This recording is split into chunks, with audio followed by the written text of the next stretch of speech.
เป็นชายไว้ลายชายศาสตร์ทหารยืนหยัดเคียงข้างกันบ่หวั่นภัยใดเลือดเนื้อเฮานี้มอบให้แผ่นดินลาวล้านสร้างหุ่มขาวเฮาสิหักษาไว้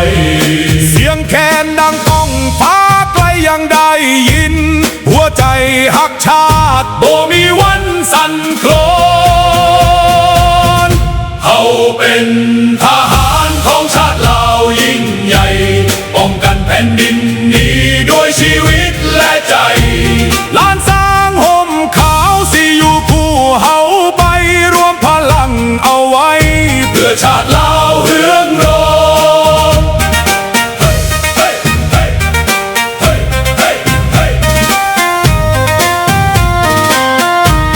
ยามศึกมาไกลเฮาบ่เคยถอยยืนหยัดต่อสู้เพื่อคนลาวทุกคนจากภูเขาสูงถึงลำน้ำโขงทุกตารางแผ่นดินเฮาสิหักษาไว้คำสัตย์สาบานดังก้องในใจเกิดเป็นลูกผู้ชายต้องหักชาติยิ่งใหญ่ถึงสิลำบา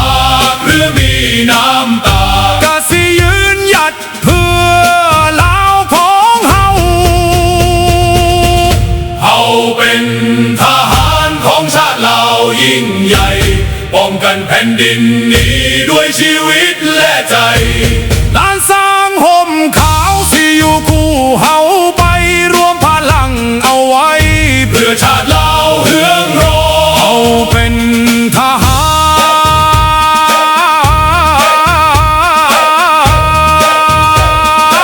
รของชาติลาวยิ่งใหญ่ป้องกันแผ่นดินนี้ด้วยชีวิตและใจ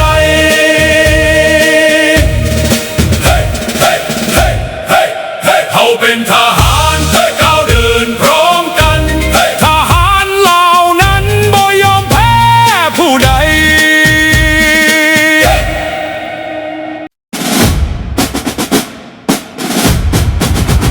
ศาสตร์เราตั้งแต่เดินมาขึ้นชื่อลือชาอยู่ในอาเซียนศาสตร์เราผูกพันไมตรี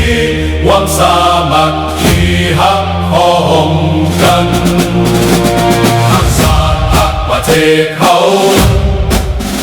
หักเจ้าปกเกตเกษาหักศาสตร์หักศาสตร์สมาแต่บุหารมาหักษาดินแดนบ่ให้ศาสตร์ไทยมาล้วนฮาวีอบอุ่นญาติแย่งสิ่งเอาให้คืนเข้ามาลู่วุ่นวายสู้จนตัวตายต้านทานศัตรูสวยเสพสู้เลือดเนื้อเสียเมาฟื้นฟูผู้เอาบรรเทาทุกข์กันหักศาสตร์หักศาสนาแต่บุหารมาหักษาดินแดน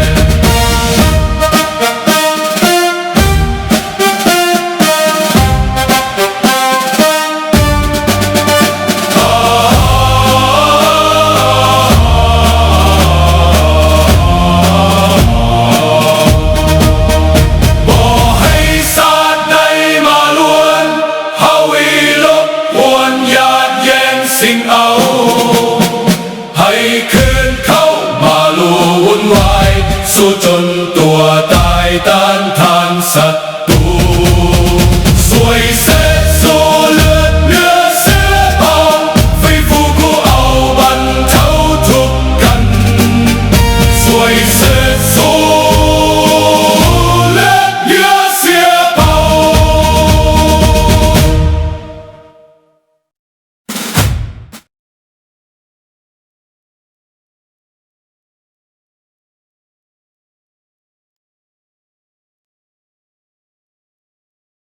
สบายดีพี่น้องมาแล้วสบายดีเด้อพี่น้องเด้อเอาเข้ามากันแล้วบ่พี่น้องเข้ามาเตรียมพร้อมมาเด้อมื้อนี้มีข่าวสิมาเล่าสู่ฟังสิมาภาควิจารณ์สู่ฟังเด้อพี่น้องเด้อ บายดีพี่น้องลูกหลานท่านผู้ฟังผู้ชมทุกท่านที่อยู่ในหน้าจอในเวลานี้ยินดีต้อนรับทุกท่านเข้าสู่รายการเสียงประชาชนลาว Voice of the Lao People Welcome to everyone Bienvenue à toutes et à tous สวัสดีครับสบายดี Good morning Bonjour มื้อนี้แมนประเด็นก็แม่นว่าจีนต้อนรับประธานาธิบดีทรัมป์อย่างยิ่งใหญ่จัดเต็มให้เกียรติอย่างสูงสุดเป็นครั้งประวัติศาสตร์สบายดีเวียงไซสบายดีทุกท่านเนาะข้าพเจ้าไปเบิ่งนักวิพากษ์วิจารณ์ฝรั่งเศสก็ติดตามกันเป็นขบวนตั้งท่ากันเป็นขบวนสบายดีๆสยามชนเนาะข้าพเจ้าไปเบิ่งข่าวไทยพวกโปรจีนก็ว่าโดนัลด์ทรัมป์นี่ไปก้มกราบจีนไปยอมจำนวนจีนฟังเอาเด้อพี่น้องเด้อข้าพเจ้าสิวิจัยพวกท่านได้เข้าใจมื้อนี้ข้าพเจ้ามาในสุดเสื้อดำจุ๊บหมอกเสื้อคามเนาะข้าเจ้าเอาให้โดนแล้วบ่ได้ใส่บ่ได้ใส่โดนแล้วแป๊บเดียวมันหน้ากล้องลงในหนึ่งโดนแล้วข้าเจ้าเอาให้แล้วบ่ได้ใส่เลยเอามาใส่ปาไว้มันก็เก่าซื่อๆแล้วเอามาใส่เสื้อจุ๊บหมอเด้อวันนี้เด้อเสื้อบ้านเฮาสวัสดีสมคิดสวัสดีเวียงไซดังนั้นพวกวิพากษ์วิจารณ์นั้นเขาก็วิพากษ์วิจารณ์ไปตามรสนิยมของเขาแต่ข้าพเจ้าจะวิพากษ์วิจารณ์ตามความเป็นจริงตามเหตุผลก่อนโดนัลด์ทรัมป์จะไปจีนนั้นเขาก็เตรียมการพอแห้งแล้วพอเป็นปีแล้วเขาตกลงกันว่าเป็นปีแล้ว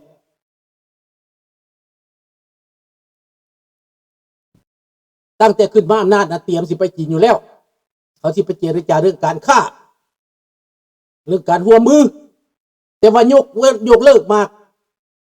ก่อนเสร็จสงครามอิหร่านก็ยกเลิกมาบางคนว่าโอ้ยทำไปบ่ได้กับอิหร่านนี่ยอมจำนวนอิหร่านแล้วไปให้จีนช่วยว่าซั่นเด้แล้วแต่เจ้าสิเข้าใจนั่นอันนี้เป็นการเมืองมหาอำนาจเนาะดังนั้นข้าพเจ้าจะบ่ได้เว้าหลายแต่จะสิมาตอบคำถามลูกหลานจากประเทศลาวก่อนเนาะลูกหลานจากประเทศลาวว่าอเมริกานี่บ่ดีบ่ดีอเมริกาบ่ดีพวกลาวมาอยู่ต่างประเทศก็ไปกินขี้อเมริกาไปเป็นหมาพาดอเมริกาเพิ่นว่าพวกอยู่เมืองลาวได้แล้วเจ้าปัจจุบันนี่เป็นเมพาดเป็นหมาพาดนั่นสแกมเมอร์เป็นเมียน้อยสแกมเมอร์เป็นขี้ข่าสแกมเมอร์เป็นเหยื่อของสแกมเมอร์แล้วจีนมาลุกลานบ้านเจ้าทุกมือนี่นะมันแม่นอเมริกาบ่ไปเฮ็ดเฮ็ดให้เจ้าเดือดร้อนแม่นอเมริกาบ่แม่นไผเฮ็ดให้เจ้าเดือดร้อนจีนปลาตายก็แม่นไผเฮ็ดจีนควายตายก็ไผเฮ็ดจีนคนตายก็ไผเฮ็ดจีนเอาดินให้ดินนาไผเฮ็ดจีนแม่นอเมริกาบ่อยากถามคนลาวเบิดทุกคนเด้อและถามคนลาวในห้องนี่แม่นอเมริกาบ่เฮ็ดนะอเมริกาไปไสนี่เขาเอาของคนบ่เขายึดของคนบ่เขาทำลายคนบ่คันไปเฮ็ดกับอันน่ะประเทศเวเนซุเอลาประชาชนเวเนซุเอลาก็ได้ประโยชน์ไปหาจีนก็ได้ประโยชน์ไปหาแก้วก็ได้ประโยชน์ไปหารัสเซียก็ได้ประโยชน์ไปหาไผแม่นผู้นั้นได้ประโยชน์อเมริกานี่นะพี่น้องเพราะว่าเขาเป็นเสรีเขาค้าขายเขาส่งเสริมเขาส่งเสริมดังนั้นพวกที่ว่าหัวขี้เลื่อยพี่น้องพวกหัวขี้เลื่อยมันถูกล่างสมองมันนิยมลัทธิอุบาทมันก็เลยว่าไปตามความนิยมของมันและตั้งคำถามมึงพวกคนลาวอยู่อเมริกานี่มีผลกระทบจากอเมริกาบ่ได้ประโยชน์หรือมีผลกระทบถามมึงสบายดีซีพีคนลาวที่มาอยู่อเมริกานี่นะเกือบล้านคนนี่นะได้ประโยชน์นำอเมริกาหรือถูกอเมริกาเอาประโยชน์นำ เขาเลี้ยงเฮาหรือว่าเฮาเลี้ยงเขาเขาดูแลเฮาหรือเฮาดูแลเขามาจากมาอยู่อเมริกานี่ไม่แต่สองมือเปล่าคนลาวนี่คนที่หนีมาร้องเพลงก็มาอยู่นี่คนที่บวชมากก็มาอยู่นี่คนที่วีซ่าเข้ามาก็มาอยู่นี่สบายดี JP เนาะถามว่าได้ประโยชน์นำอเมริกาหรือเสียเปรียบเสียประโยชน์ให้อเมริกาประเทศเวียดนามก็ได้ประโยชน์อเมริกาประเทศลาวทุกมือนี่ก็ได้การช่วยเหลือจากอเมริกานี่ให้เบิ่งเอาตัวนี้สบายดีท่านนี่ดังนั้นพี่น้องแต่เจ้าเสียประโยชน์จากจีนถูกจีนฮุบถูกจีนญาติเอาเมืองไปเมืองต้นเพิงมันก็ญาติเอาไปเป็นเมืองมันเอาไปเป็นบ้านมันไปตั้งกลุ่มสแกมเมอร์ใส่ไปตั้งโรงยาผลิตยาบ้าไปเหตุการณ์ฆ่าเถื่อนไปเหตุการณ์ฆ่ามนุษย์ไปละเมิดสิทธิไปตัดเอาอวัยวะมันมาอยู่ใส่เหตุให้งัวให้ควายจะตายเหตุให้คนตายคนลาวสิตายดับหมดแล้วในเมืองลาวน่ะ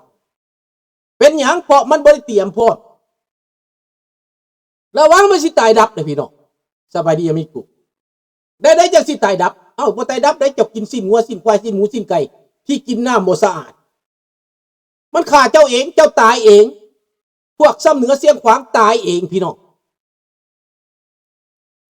แม่นหรือบ่แม่นสบายดีรอนี่พวกซ้ำเหนือเสียงขวางตายเองย้อนหมักลัทธิอุบาทแพ้ตัวเองหาเรื่องใส่หมูหาเรื่องใส่คนเล่าด้วยกันข่าเล่าเพื่อจิกเล่าข่าเล่าเพื่อเกี่ยวโมเมนต์เพื่ออเมริกาไม่ได้ประโยชน์อย่างนำเฮามีแต่เฮามาเพิ่งเขานี่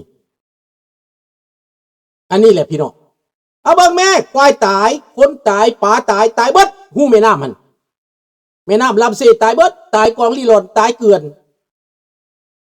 เฮาท่วงเขาก็ออกมาด่าว่าเฮานี่ทำลายชาติสุดท้ายรัฐบาลออกมายอมรับสุดท้ายพวกเสี่ยวซ่านของเราออกมายอมรับว่าแม่นจริงเป็นยอดยาผิดเคมีเห็นบ่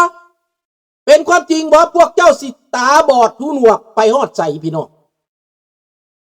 สิตาบอดหูหนวกไปฮอดใส่พวกเจ้าสิรับหูรับตาเพื่อบ่ยอมเสียเปรียบนะเล่าตายย้อนเกียรตินะ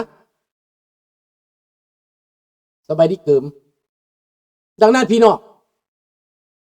การที่เจ้าตัดสินใจว่าอเมริกาบ่ดีบาดนี้เจ้าไปเบิ่งนายเหนือหัวเจ้าเบิ่งดูนายเหนือหัวเจ้าคือไผคือบักสี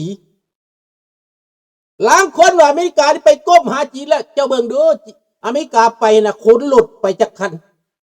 อย่างน้อย10 คันหลุดป้องกันนี่นะหลุดกันกระสุนนี่10 คัน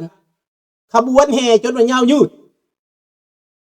ประธานาธิบดีจีนมาอเมริกาให้แบบนั้นบ่มีบ่แบบนั้นบ่มีประธานาธิบดีคนใดในโลกก็บ่มีแบบนั้นนะและผู้ใดสังเกตเห็นพี่น้องโดนัลด์ทรัมป์ลงจากรถมาตามขบวนสีจิ้นผิงลงจากเฮือนหอพิเศษนะลงมาจากเฮือนพิเศษหอประชุมพิเศษนะย่างคันใดลงคันใดมาด้วยตัวเองย่างไปล่อถ่าโดนัลด์ทรัมป์ไปยืนล่อถ่าประธานาธิบดีจีนไปยืนล่อถ่าอเมริกาพี่น้อง